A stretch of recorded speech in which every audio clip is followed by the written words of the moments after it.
We've just seen the launch of Britain's new aircraft carrier. Do you think it provides value for money? Or, and what should our defence priorities be moving forward? I'm hearing lots of different things about I'm reading lots of different things about the carriers. You've got apparently brand new American stealth fighters, where because we haven't paid for the I guess the latest, like a Apple upgrade, if you want, but the latest security upgrade to the software, it means that these stealth fighters now, when they kind of check in automatically or check in with the carrier so it can see where they are in terms of the battle picture, they give away their location. So I think there are some questions about that and about the operational viability of what we're sending out now that you would like to get right, see corrected. I think in terms of the overall picture, I mean, in the Labour Party, I think we often feel on the defensive on security issues, and we shouldn't, because our history is actually the history of the working man, the man and the woman in the army, in the armed forces, who are doing those dangerous jobs. And we are the Labour Party. We represent them, we represent their families, and we stick up for their interests. And so therefore I think actually the Labour Party should be very proud of its position on defence. To my mind though, the critical thing, and the thing that I don't think the Conservative Party is grasping, and I think it's something that we should be grasping on defence, is this issue of security in depth. And what I mean by that is that there are lots of assets that we might want to realise, from aircraft carriers through to the successor class nuclear submarines that some people would like, through to the military capabilities of our ground forces. But ultimately, if you want to have security in depth, these are only assets which can actually react to a security situation. And what we should be doing, both through soft power, through our trade policy, through our foreign policy, through our environmental approach, through our trade approach, through our economic approach, is looking at how we can work with other countries to combat what I think are going to be the growing security issues of the 21st century, which is climate change, population growth, resource depletion, diversity reductions, and understanding that these are likely to create some of the flashpoints of the future.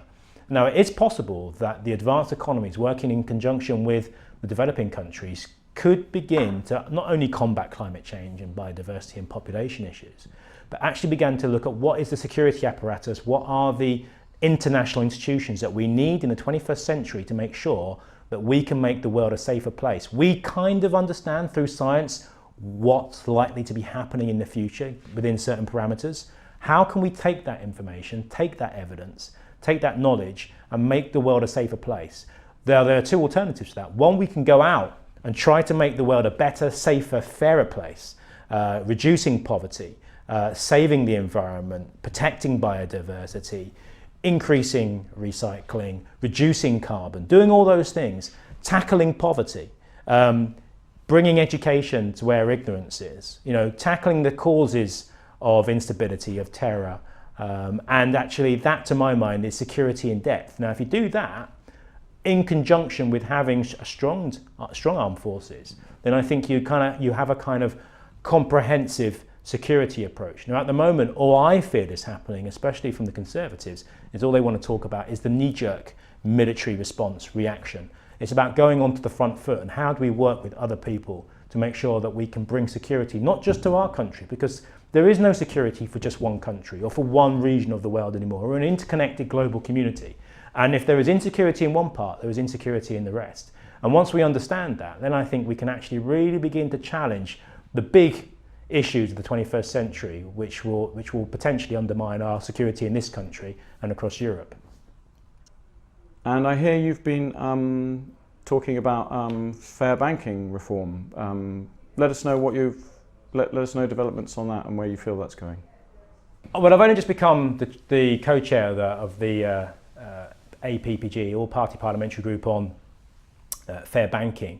And I think it might become Fair Banking and Finance. But when I first became an MP, one of the first meetings I had was with a small business owner who'd been completely rinsed by one of the big banks, which I believe we had a stake in.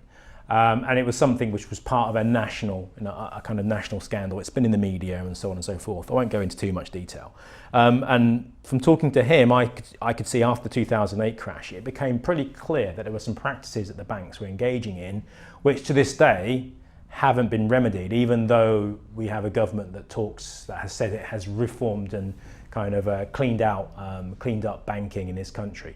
I think the facts speak for themselves. It hasn't. And so there's so much work to be done. And if we don't get the banking system right in this country, if they won't reform themselves, if they won't self-regulate, and I think all the evidence points that they won't, then it means that government has to take a far more hands-on approach to make sure that these organisations, which are critical to our economy, work in the interest of the economy, not just big business, not just themselves, but also small and medium-sized businesses. And I know we're working very closely with the Federation of Small Business and others to make sure that we have a banking sector fit for purpose. And that ultimately is what will kind of the work of the APPG on fair banking. I'm really, really excited about some of the stuff they're going to be doing, because I'm told the Treasury has a great deal of respect for the work that's been done already, and I'm hoping that we can build on that to give ourselves a kind of a banking setup fit for the 21st century.